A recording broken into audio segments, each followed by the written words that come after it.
19절에서 21절을 보면 여기에서 각기 5,000명과 4,000명을 먹인 기사가 언급되어 있는 것은 그 두 기적의 사건이 별도로 일어났다는 것임을 명확히 보여주기 위한 것이었다고 하고요. 22절을 보면 베세다가 나옵니다. 가버나움에 가까운 서편 베세다, 베드로와 요한의 교양이고 5,000명을 먹인 곳입니다. 요한복음 1장 44절에 마가복음 6장 45절에 나오고요.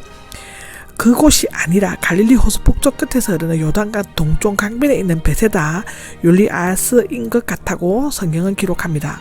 헤롯 빌립은 이곳을 확장 재건하여 아구스도 황제의 딸인 줄리아, 이렇게 한국말로 율리아, 영어로 줄리아를 기념하여 명칭을 붙였다고 하는데, 이 사건은 마가복음만 언급되고 있는데 앞에 귀 먹고 말 더듬는 자를 고치신 사건이라고 비슷하지만 전혀 다르다고 합니다.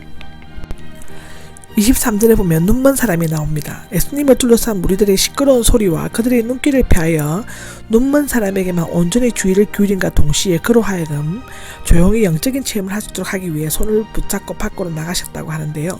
위대한 어머니신 예수님의 사려깊고 애정어린 배려의 모습을 찾아볼 수 있습니다. 무엇이 보이냐라고 물었는데, 예수님께서는 병을 고치시면서 물어보신 것은 많은 기적들 중에 유일한 것입니다.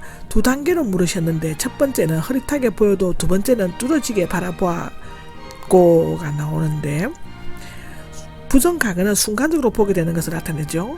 시력이 회복되어 모든 것이 분명히 먼 거리에서 뚜렷하게 보게 되었다라는 뜻이고, 미완료 시상은 계속적으로 보는 것을 의미한다고 합니다. 아마도 예수님께서는 이렇게 단계적으로 치유하신 것은 그 사람으로 하여금 자신의 눈이 조금씩 치유되고 있는 것을 깨달음과 동시에 예수님의 기적의 능력을 깨닫고 믿도록 하기 위함이었다고 성경은 기록하고 있습니다. 27절을 보면은 가이샤라 빌리보가 나오죠. 이곳에서 서 있던 베드로의 신앙 고백에 세 공간 복음서에 기록되어 있는데, 마태복음의 기록이 매우 상세하고 완전하다고 합니다. 마가는 예수님의 제자들이 여러 길을 떠났다고 했는데, 마태는 지방이라는 말을 사용하고 있습니다. 그리고 마가는 이 질문에 길 가는 도중에가 제기되었고, 비교적 짧은 신앙 고백으로 주님은 그리스도이십니다를 기록하고 있습니다.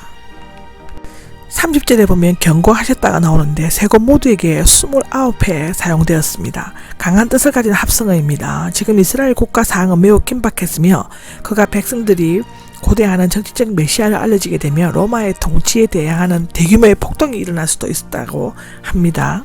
32절을 보면 제자들에게 가르치기 시작하였다가 나오는데, 지금까지 예수님께서는 주로 백성들을 치유하시고 가르치시고 설교해 오셨지만 이제부터는 자신이 떠난 후 제자들이 하나님의 나라의 일을 담당해야 할 때를 대비하여 그들을 준비시키는 일에 대부분의 시간을 할애하셨다고 하는데요. 이전에 자신의 순환에 대해 암시한 적은 있었지만 베드로의 신앙 고백이 있고 난 후 공개적으로 예언하셨습니다. 이때는 언제나 인자가 고난을 당하 죽음다가 3일 만에 다시 살아나게 될 것을 말씀하셨는데, 여기에서 마땅히는 인자의 고난이 우연한 것이 아니라 하나님의 필연적인 계획의 기초가 된 것임을 나타내고 있습니다. 장로들과 대제사장들과 율법학자들이 나오죠.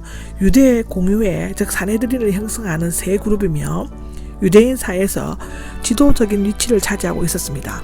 장로들은 민간 지도자들, 대제사장은 주로 사두개인들, 율법학자들은 주로 바리새인들로 이루어졌는데, 그들은 그리스도를 가장 앞장서 영접하고 환영해야 할 사람들이었습니다. 그럼에도 불구하고 오히려 핍박하고 죽이려고 했으며 실제로 십자가에 못 박게 한 주역들이 되었습니다. 나무라기 시작했다는데 붙잡고 즉 겉으로 데리고 가서 손을 꽉 쥐었다, 강요하듯이 붙들다의 뜻이라고 하는데, 놀라움과 충격 속 스승을 꽉 붙잡고 호소하는 베드로의 모습이 상상됩니다. 나무라다는 꾸짖다, 비난하다, 경책하다, 결책하다, 책망하다의 의미가 있습니다. 백년기사의 수리아 신의 사본에는 마치 예수를 불쌍히 여기는 것처럼 이란 말이 첨가되어 있다고 하는데, 베드로의 성격으로 볼 때는 그런 예수님을 불쌍히 여기거나 또는 비난하고 책망하는 어투로 강력히 만류했을 것입니다. 물론 그것은 주님에 대한 깊은 애정과 선의에서 비롯된 것임을 우리는 알 수 있는데, 가장 큰 시험은 가장 많은 영광을 받고 난 다음 즉시 찾아왔습니다. 주님 결코 그럴 리가 없습니다 라는데, 하나님이 당신을 불쌍히 여기소서, 하나님께서 당신에게 자비를 베푸실 것입니다, 하나님께서 당신을 도우시기를 빕니다 등의 뜻이 있다고 하는데요. 어역하면 하나님께서 긍휼을 베푸시고 도와주실 것이므로 그런 일이 결코 일어나지 않을 것이며 또 자신이 그런 일을 일어나지 않도록 하겠다의 뜻이랍니다. 만류하는 마음과 그런 일이 일어나지 않게 되기를 바라는 마음이 묘한 뉘앙스를 이루고 있다고 합니다.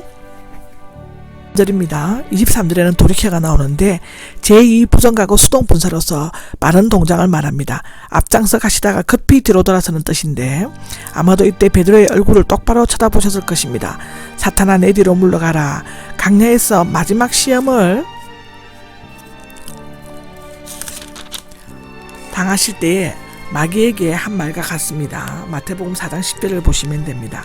물론 사탄이라고 말한 것은 베드로 자신이 아니라 그를 조종하는 사탄을 향한 것이었습니다. 베드로는 단지 인정에 끌려 예수님께 고통의 길을 피하고 쉬운 길로 가시기를 원하는 의도에서 한 말이었을 것입니다. 그러나 이 베드로의 말은 이전에 빵과 명예와 권력을 가지고 정치적 권위적 구원의 길을 택하게 하려던 사탄의 유혹의 말과 너무도 흡사하였습니다. 십자가를 피하는 것은 겟세마네 동산에서 엄습했던 무서운 시험이기도 했는데 베드로가 아버지의 뜻에 하늘로부터 오는 영감을 받았을 때 위대한 사도가 되었지만 아버지의 뜻을 떠나 인간의 혈육에 의지하여 유혹하는 자의 속삭임의 길을 기울였을 때 사탄의 하수인이 되고 말았습니다. 사탄은 인간의 도덕심이나 인정 정의감을 이용하여 하나님의 일들보다는 사람의 일들만 생각하게 함으로써 하나님에게서 떠나게 하는 자신의 종으로 삼아버립니다. 넘어지게 하는 것 걸림돌인데 거침돌, 부딪히는 돌, 미끼를 단 지팡이, 올가미, 덫의 뜻인데 베드로는 반석으로 불렀지만 오히려 예수님을 넘어지게 하려는 거침돌이나 덫이 되고 말았습니다. 더욱이 예수님을 부인했을 때 돌멩이나 조약돌만도 못하였다고 기록되어져 있습니다. 자들입니다. 말씀하셨다가 나오죠. 예수님의 가장 중요하면서도 도덕적인 말씀 중 하나이며 예수님을 뒤따르는 제자됨이 참된 본질에 관해 언급하고 있습니다. 첫째는 자기 자신을 부인하건대 소극적으로 자기 중심적인 것을 고치고 하나님 중심으로 사는 것이며 자기를 부정하고 하나님을 긍정하는 것입니다. 즉 다시 말하면 겸손이죠. 하나님 나라에 들어가는 자는 반드시 겸손한 문을 통과해야 하는데 이를 위해서는 자기를 낮추고 죄를 고백해야 한다고 합니다. 옛사람에 속한 자아와 정과 욕심을 버리고 부인할 때는 십자가에 못 박는 것과 같은 고통의 과정을 거쳐야만 한다고 로마서 6장 3절에서 11절에 갈라디아서 2장 20절에 5장 24절에 나옵니다. 둘째는 제 십자가를 지고 옵니다. 적극적으로 그리스도의 복음을 위해 자신을 죽이고 회상하는 것을 말하는데 당시 제자들은 제수가 십자가를 지고 천장에까지 가서 못 박히는 것이 무엇인지를 잘 알고 있었을 것입니다. 역사적으로는 안티오케 에피파네스 4세 때 헬라화를 거부하는 유대인들이 십자가에 못 박혔고 하스몬가의 얀네우스의 베톤 마을의 바리새인 반란자 800명을 처형한 적이 있었습니다. 지고는 즉시 붙잡고 단숨에 취하여의 뜻인데 부정가가형은 앞에 부인하고와 함께 명확한 결단을 내려야 하는 것을 의미합니다. 주저하거나 머뭇거리면 안 되고 지금 곧 붙잡고 져야만 한다는 것입니다. 이미 십자가 처형이 얼마나 수치스럽고 고통스러운가를 역사적으로 현실적으로 잘 알고 있었던 제자들로서는 참으로 이해하거나 감당하기 힘든 명령이었을 것입니다. 그리스도가 고통을 당하는 유혹을 거부함으로써 비로소 그리스도가 된 것처럼 제자들도 주님의 고통과 거절과 십자가에 달리하심과 함께 동참할 때만 제자가 된다고 합니다. 24절의 세 번째는 나를 따라야 한답니다. 앞서 부인하고와 지고가 부정가능형으로 현신과 결단을 필요로 하는 단회적 사건인데 비해 따라야 한다는 현재형으로 일생 동안 전심전력으로 지속적으로 해야 하는 평생과 재임을 의미하고 있습니다. 제자들은 십자가 사건 이전에는 외적으로 육적으로 따랐지만 부활 이후에는 내적으로 영적으로 따르게 되었는데 주님께서는 부활 안에서 생명 주시는 영이 되시고 우리 영 안에 가시기 때문에 우리는 영 안에서 그를 따른다라고 갈라디아서 5장 16절에서 25절까지 나옵니다. 주님을 계속 따르려면 그를 위해 목숨을 버릴 각오가 되어 있어야 한다고 성경은 기록하고 있습니다. 5절입니다. 자기 목숨을 구하려는 사람은 나오는데 박해를 받을 때 자기의 생명을 구원하려고 믿음을 버리는 것은 참된 생명을 버리는 것이 됩니다. 원래 목숨은 여러 가지 의미로 사용되고 있는데 예를 들면 영혼, soul, life, 목숨, soul은 58번이나 나오고 life, 목숨, 생명은 40번이 나옵니다. mind는 마음, 정신인데 3번이 나옵니다. heart은 마음인데 한 번 나오고, 목숨은 그리스도와 연합한 영혼의 영적 생명, 사고하고 느끼는 것이며 일반적으로 육체 안에서의 생의 원리라고 정의되어 있지만 다양한 의미와 개념을 함의하고 있으므로 그때마다 전후의 문맥을 살펴보아야 합니다. 사도행전 27절에서 27장 37절에 나옵니다. 목숨을 찾을 것이다가 나오는데 구하려면 잃을 것이고 잃으면 찾을 것이다. 이것은 보던 과거 가정법으로 이미 결정적으로 된 사실을 나타냅니다. 생명의 역설법은 예수님의 십자가에서 실제로 확정하셨는데 예수님의 십자가에서 목숨을 버림으로써 부활하여 생명을 찾으셨습니다. 이 역설적 진리가 가능한 것은 예수님이 참 생명의 주인이시기 때문이라고 요한복음 1장 25절 15장에도 얘기하고 있습니다. 26절입니다. 26절에 온 세상이 나오죠.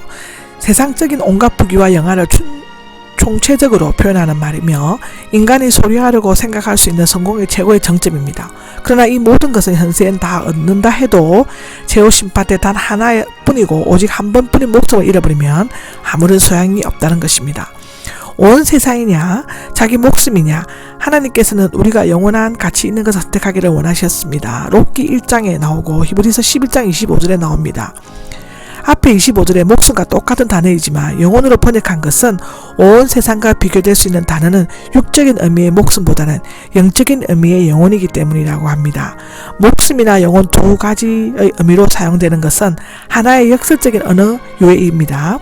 구하는 것과 잃는 것도 마찬가지인데 이러면 어떤 사본에는 개에게 던져주는 떡 부스러기로 사용되었는데 사람이 생명을 잃으면 떡 부스러기처럼 전혀 쓸모없는 것으로 되고 만다는 의미를 지닌 것이라고 합니다.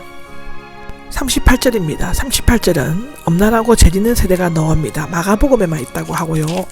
엄난은 신앙적으로나 영적으로나 충성되지 못하고 불성실한 태도를 가리키고 죄짓은 것은 하나님에 대한 반역이고 타락한 것을 나타냅니다.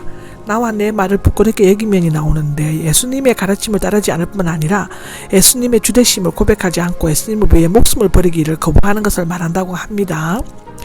인자가 나오는데 여기에서 문제가 되는 것은 바로 앞에 나오는 나와 내가 쓰여졌지만 여기에서는 인자로 다르게 사용하고 있습니다. 비평가들은 이것을 예수님께서 자기 자신과 인자를 구별하신 것이며 자신은 인자라는 의식을 가지고 계시지 않았다고 한다고 합니다. 그러나 나와 인자는 예수님 자신이며 앞으로 오시는 영광스러운 메시아는 지금의 신분과는 다르기 때문에 차별적인 의미에서 인자라는 명칭을 사용할 수 있다고 합니다. 지금까지 순환과 부활을 예교하신 예수님은 재림까지 예교하셨는데 예수님은 십자가의 대속의 고난을 받으셨고 부활하심으로써 구속을 완성하시고 재림하심으로써 구속의 열매를 거두실 것입니다. 그러나 예수님과 그의 말씀을 부끄럽게 여긴 자들은 재림하시는 주님 앞에서 부끄러움을 당하게 될 것이라고 성경은 기록하고 있습니다. 아멘.